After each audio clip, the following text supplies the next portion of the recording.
दुनिया में कहाँ हुई थी पहली परीक्षा? किस शख्स ने की परीक्षा की खोज? जानिए एग्जाम की दिलचस्प कहानी। बचपन से लेकर बड़े होकर नौकरियों तक के लिए परीक्षाओं का चलन है। बिना इसके तो हम किसी भी एजुकेशन सिस्टम में आगे बढ़ने की कल्पना भी नहीं कर सकते हैं। चाहे वह स्कूल की परीक्षा हो, बोर्ड परीक्षा हो, प्रतियोगी परीक्षा हो या प्रवेश परीक्षा, ये बहुत ही सामान्य पैटर्न बन चुकी है। दुनिया में बहुत तरह की परीक्षाएं होती हैं, लेकिन इसकी शुरुआत कहाँ से हुई होगी?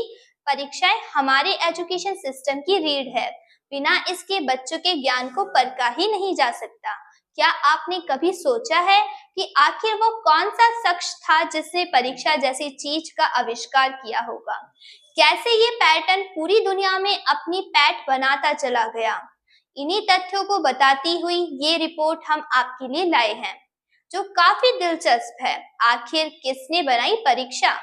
कई बार पढ़ाई से परेशान बच्चे सोचते होंगे कि आखिर वो कौन सा शख्स है जिसने परीक्षा जैसी चीज को बनाया।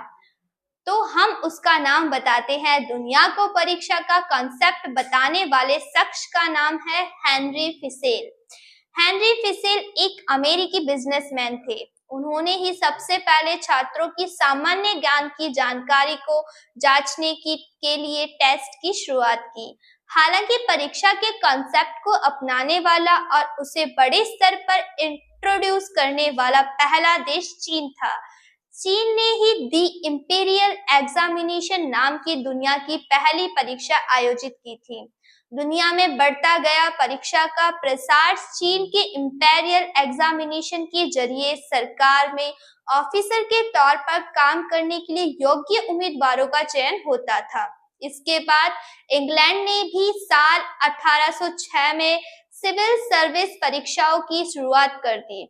19वीं सदी के आखिर तक ऑक्सफोर्ड एवं कैम्ब्रिज जैसे विश्वविद्यालयों में परीक्षा को एक स्टैंडर्ड प्रक्रिया मान लिया गया। भारत में कैसे आई परीक्षा?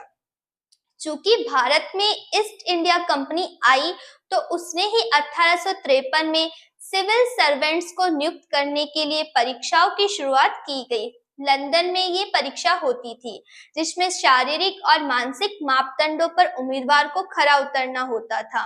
बाद में ब्रिटिश सरकार ने परीक्षाओं को सही तरीके से कराने के लिए लोक सेवा आयोग का गठन किया था। तब से एग्जाम हमारी जिंदगी में कुछ यूं आया कि अलग अलग स्तर पर, अलग अलग जगहों पर इसका प्रसार होता गया।